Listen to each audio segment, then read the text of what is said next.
नमस्कार, मैं हूं दीपाली राणा। आप देख रहे हैं मिड कैप मंत्रा। शुरुआत करेंगे इस वक्त की हेडलाइंस के साथ।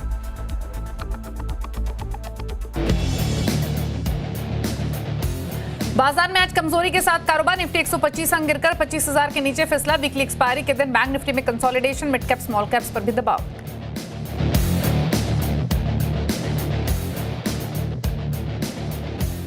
निफ्टी में शामिल बजाज ऑटो के आज आएंगे नतीजे। मुनाफा 20% तो आय 23% बढ़ने का अनुमान। मिड कैप आईटी कंपनियों में एम्फोसिस, एल&टी टेक सर्विसेज के रिजल्ट का रहेगा इंतजार।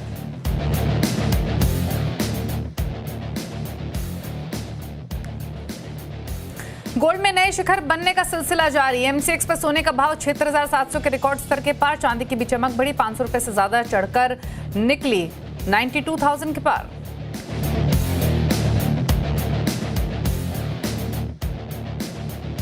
कोस्टल शिपिंग को बढ़ावा देने के लिए सरकार का बड़ा डिसीजन। सूत्रों के मुताबिक कैबिनेट ने कोस्टल शिपिंग बिल 2024 को मंजूरी दी।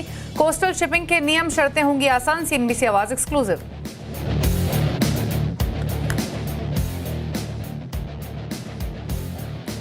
दिवाली से पहले मोदी सरकार का किसानों और केंद्रीय कर्मचारियों को तोहफा। कैबिनेट ने 6 रबी फसलों की एमएसपी 3 से 7% तक बढ़ाई। वहीं महंगाई भत्ते में भी 3% की बढ़ोतरी की। सीएनबीसी आवाज एक्सक्लूसिव।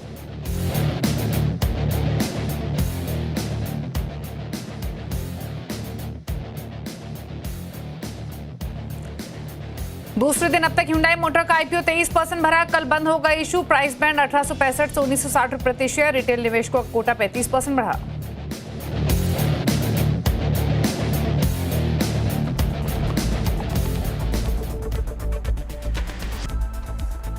आप देख रहे हैं मिड कैप मंत्रा। मार्केट का मूड थोड़ा सा खराब आज के कारोबार में और अब बाजार दबाव के साथ ही ट्रेड कर रहा है। इस समय अगर निफ्टी को देखेंगे तो 25,000 के नीचे कारोबार करते हुए दिन के लोअर लेवल्स के आसपास ही आ चुका है। 24,992 के 52 के लेवल्स देखने को मिल रहे हैं। सॉन्ग को ही कमजोरी है आज के सेशन में। सेंसेक्स भी आधा % नीचे है, ऑलमोस्ट 81,471 के लेवल्स देखने को मिल रहे हैं। 350 अंक कोई कमजोरी है। निफ्टी बैंक कमजोर नहीं है बट तेज भी नहीं है, फ्लैट कर रहा है ट्रेड इस समय। काफी वॉलिटिलिटी ओपनिंग से लेकर अब तक हम लगातार देख भी रहे हैं। फिलहाल बिल्कुल फ्लैट नेगेटिव 22 सिर्फ 22 तक नीचे निफ्टी बैंक कर रहा है ट्रेड।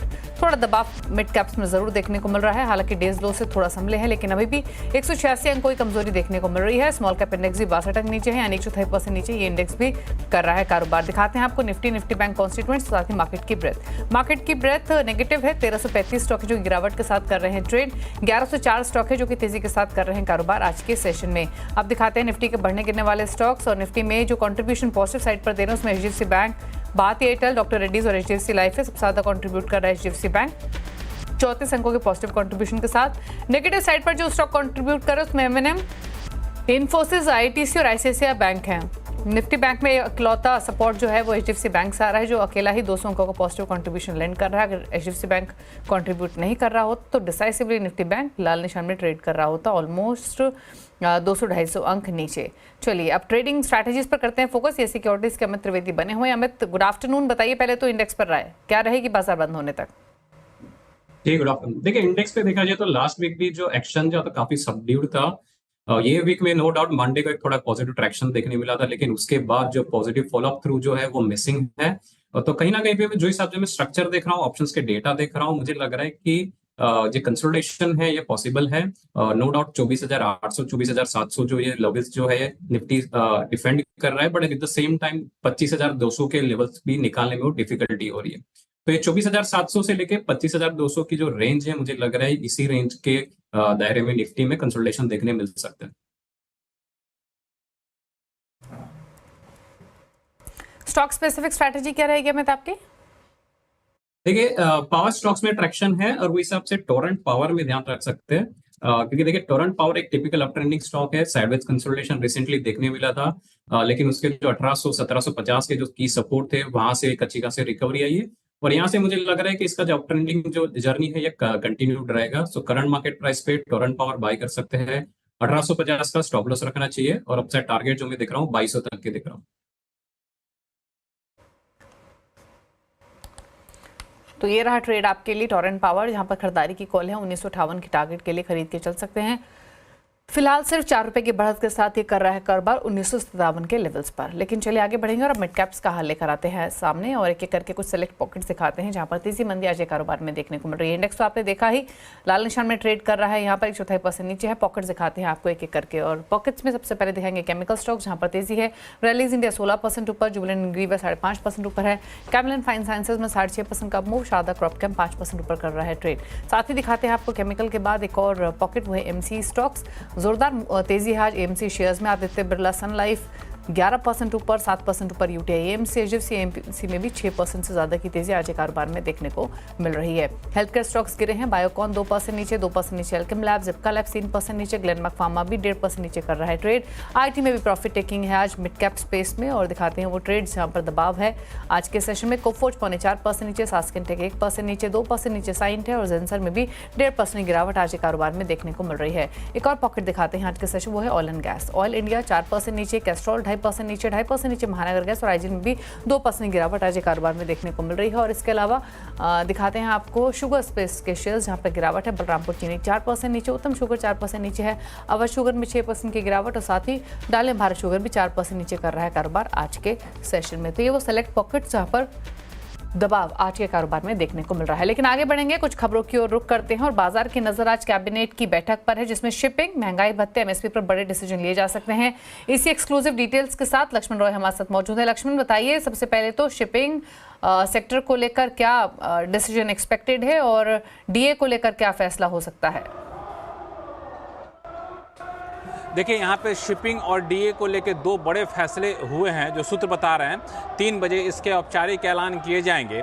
सबसे पहला शिपिंग सेक्टर को लेके कोस्टल शिपिंग बिल को मंजूरी मिली है, ऐसा सूत्रों का कहना है कैबिनेट की बैठक में, जो करीब 1 बजे के आसपास बैठक खत्म हुई है। और इस कोस्टल शिपिंग बिल में क्या है कि कोस्टल एरिया में शिपिंग को कैसे बढ़ावा दिया जाए, घरेलू शिपिंग के रास्ते कैसे आसान किया जाए, इस पर फोकस किया जाएगा।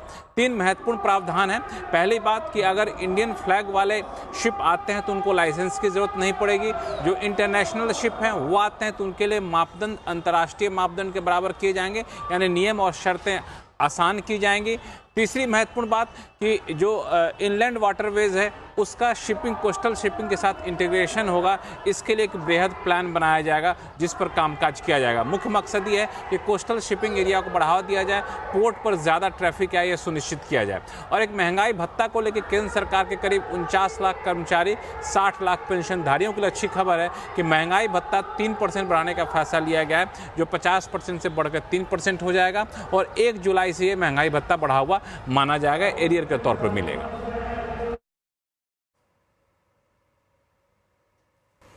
अच्छा लक्ष्मण, इसके अलावा अगर रबी फसलों की बात करें तो रबी फसलों की एमएसपी बढ़ाने पर भी मोहर लग गई है, यहाँ क्या अपडेट है?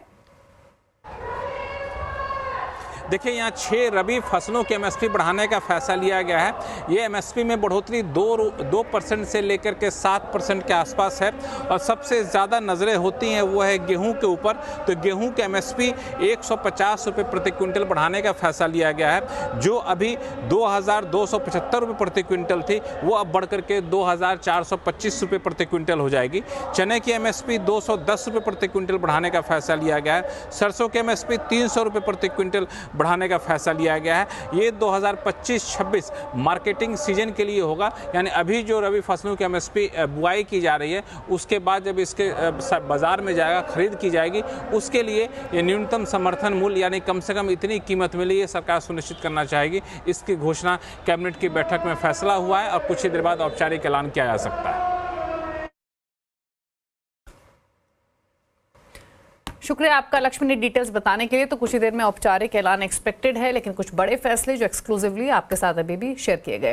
रुक रहे हैं इसी के साथ एक ब्रेक के लिए। ब्रेक के बाद कुछ और खबरें लेकर आएंगे, जल्द वापस आते हैं। मिड कैप मंत्रा, अब बात करेंगे कुछ एक्सपेक्टेड अर्निंग्स की। कल पॉलीकैप के Q2 नंबर्स आएंगे, कैसे रह सकते हैं नतीजे बताने के लिए कंचन नौटियाल हमारे साथ हैं। कंचन, बताइए क्या एक्सपेक्ट करना चाहिए पॉलीकैप से? जी, तो आवास पोल के अकॉर्डिंग अगर हम ईयर ऑन ईयर बेसिस में नतीजे देखें तो रेवेन्यू में हमें करीबन 20% का उछाल देखने को मिल सकता है, यानी कि इस बार जो नंबर है वो आ सकता है 5081 करोड़ का। At the same time EBITDA में भी 7% का अपसाइड एक्सपेक्टेड है और पैट में करीबन 4% का अपसाइड देखने की उम्मीदें भी जताई जा रही है। लेकिन मार्जिन में कहीं ना कहीं में कॉन्ट्रैक्शन जरूर देखने को मिल सकता है, यानी कि -1% का एक कॉन्ट्रैक्शन देखा जा सकता है। अब क्या चीजें ध्यान में रखने वाली होंगी उस पर ऊपर बात कर लेते हैं। केबल और वायर सेगमेंट में अगर हम बात करें तो इसके रेवेन्यू में हमें करीबन 15% एक अपसाइड देखने को मिल सकता है। ईसीडी के इनकम में भी 7% का अपसाइड एक्सपेक्टेड है। At the same time EPC और बाकी के जो सेगमेंट्स है वहां पे 3x का हमें एक अपसाइड आता हुआ दिखाई दे सकता है। एक चीज काफी ज्यादा इसमें फोकस करनी होगी कि जो महंगे कॉपर है उससे सेल्स में हमें अच्छा खासा इंपैक्ट आता हुआ नेक्स्ट क्वार्टर में दिखाई देगा और सेल्स को कहीं ना कहीं इससे एक सपोर्ट मिलता हुआ भी दिखाई दे रहा है। अब मैनेजमेंट की तरफ से अगर कमेंट्री आती है तो वो काफ़ी ज़्यादा फोकस में रखने वाली चीज़ होगी कि WC यानी कि वायर एंड केबल्स के सेगमेंट में किस तरीके की कमेंट्री आती है, किस तरीके की गाइडेंस आती है, साथ ही साथ डोमेस्टिक और एक्सपोर्ट मार्केट में किस तरीके का डिमांड आउटलुक बन के सामने आ रहा है और न्यू कैपेसिटी एडिशन प्लान को लेकर किस तरीके के अपडेट सामने आते हैं मैनेजमेंट की तरफ से। शुक्रिया आपका कंचन, ये डिटेल्स बताने के लिए कि एक्सपेक्ट करना चाहिए पॉलीकैप से। रुक रहे हैं एक ब्रेक के लिए, ब्रेक के उस पार कुछ और स्टॉक साथ ही क्लाइंट नंबर 1 का अपडेट, जल्द वापस आते हैं। फटाफट से एक बार क्विकली मार्केट का चेक आपके सामने लेकर आते हैं, नजर डाल लेते हैं फटाफट से इंडेक्स पर क्या रुझान देखने को मिल रहा है। ऑल्दो आज लैकलस्टर सेशन है, दायरे में कारोबार होते हुए फिलहाल दिखाई दे रहा है। दिन के लोअर लेवल्स के आसपास ही मार्केट फिलहाल ट्रेड कर रहे हैं। निफ्टी के लेवल्स लेकर आते हैं 25,000 के नीचे फिलहाल निफ्टी कारोबार करते हुए आज के सेशन में। बैंक निफ्टी फ्लैट लेकिन पॉजिटिव 15 अंक ऊपर है। निफ्टी 24,980 के लेवल्स पर ट्रेड कर रहा है और इसके अलावा निफ्टी बैंक 10 अंक ऊपर कारोबार करते हुए आज के सेशन में। हालांकि स्टॉक स्पेसिफिक एक्शन आज कारोबार में देखने को मिल रहा है। एक बार एएमसी स्टॉक्स लेकर आते हैं आपके सामने। UTI AMC, HDFC AMC, Aditya Birla AMC, यहाँ पर शानदार तेजी आज कारोबार में देखने को मिल रही है। एचडीएफसी एएमसी के अच्छे नंबर्स से पहले भी लगातार ये स्टॉक अच्छा रनअप दिखा रहा था, लेकिन एलएनटीआई माइंडट्री इसके नंबर्स आएंगे। नंबर्स पर मार्केट की नजरें बनी हुई हैं, कैसे रह सकते हैं नंबर्स, पूछ लेते हैं आशीष से। आशीष बताइए क्या एक्सपेक्टेशंस हैं? एलटीआई माइंडट्री के नंबर्स से एक्सपेक्टेशन तो अच्छी है, इसीलिए आपने देखा होगा पिछले कुछ दिनों में स्टॉक्स में बहुत अच्छा मूव बनता हुआ नजर आया। वैसे एक्सपेक्टेशंस बिल्डअप इसीलिए हुई क्योंकि Q1 के बाद मैनेजमेंट ने इंडिकेट करा था कि मोमेंटम Q2 में कंटिन्यू करेगा, तो होप्स बन गई थी स्ट्रीट की और होगा ऐसे ही। आपकी स्क्रीन्स पे तमाम रेवेन्यू के एस्टिमेट्स हैं। कांस्टेंट करेंसी में भी 3.25% Q-on-Q का जंप। क्यों? क्योंकि ग्रोथ आएगी बैंकिंग फाइनेंशियल सर्विसेज वर्टिकल से, जिसको लेकर स्ट्रीट का कॉन्फिडेंस खास तौर पे टीसीएस की कमेंट्री के बाद बढ़ता ही चले जा रहा है। और इसके केस में बैंकिंग फाइनेंशियल सर्विसेज इसके कुल रेवेन्यूज का 35% कंट्रीब्यूट करता है। मार्जिन्स ध्यान रखिएगा, Q1 यानी कि पिछले क्वार्टर में 30 बेसिस पॉइंट्स बढ़े थे, इस क्वार्टर में उसके ऊपर और 50 बेसिस पॉइंट्स बढ़ने का एस्टिमेट है, यानी कि 15% वाले 15.5% पे पहुंचते हुए नजर आएंगे। और मुनाफे में भी Q-on-Q 8% के आसपास का जंप। बाजार क्या देखेगा? इस क्वार्टर में बैंकिंग फाइनेंशियल सर्विसेज बढ़िया कंट्रीब्यूट करेगी, पर क्या banking and financial services vertical के ग्रोथ ट्रेंड जो है यहां से और कंटिन्यू करेंगे? और दूसरा, डिस्क्रिशनरी उसका स्पेंडिंग एनवायरनमेंट कैसा है? कंपनी ने हमेशा स्टेट करा है कि हम टॉप क्वार्टाइल ग्रोथ और प्रॉफिटेबिलिटी के एस्पिरेशंस रखते हैं, तो उसको अचीव करने के लिए, वहां तक पहुंचने के लिए किस तरह की स्ट्रैटेजी लेआउट कर रहे हैं उस पर भी नजर रखिएगा। शुक्रिया आशीष बताने के लिए क्या एक्सपेक्टेशंस है एलएनटीआई माइंडट्री से। स्टॉक अर्निंग से पहले आज के कारोबार में 1.25% ऊपर कर रहा है ट्रेड। लेकिन चलिए आगे बढ़ेंगे, क्लाइंट नंबर 1 का अपडेट लेकर आते हैं। शेर खान में बीएनपी पारिबास के जतिन गेडिया, आईडीबीआई कैपिटल के ब्रिजेश एल और एलकेपी सिक्योरिटीज के रूपक डे के बीच में मुकाबला है। दिखाते हैं आपको फिलहाल रिटर्न की स्थिति क्या बनी हुई है तीनों ही खिलाड़ियों के बीच में मुनाफे के मीटर में। हालांकि पहला जो शुरू के 2 दिन रहे वो पॉजिटिव ही रहे तीनों ही खिलाड़ियों के लिए। अभी के रिटर्न की स्थिति के हिसाब से रूपक डे लीड कर रहे हैं 9.25% के रिटर्न, जतिन का पोर्टफोलियो 2.25% के रिटर्न पर ट्रेड करा है, ब्रिटिश शेल का पोर्टफोलियो 0.1% ऊपर है। इसी के साथ एक ब्रेक उस पर आप देखिए न्यूयॉर्क कंपनी में हम बातचीत करेंगे केयर इंडस्ट्रीज के CMD अनिल गुप्ता से। नमस्कार।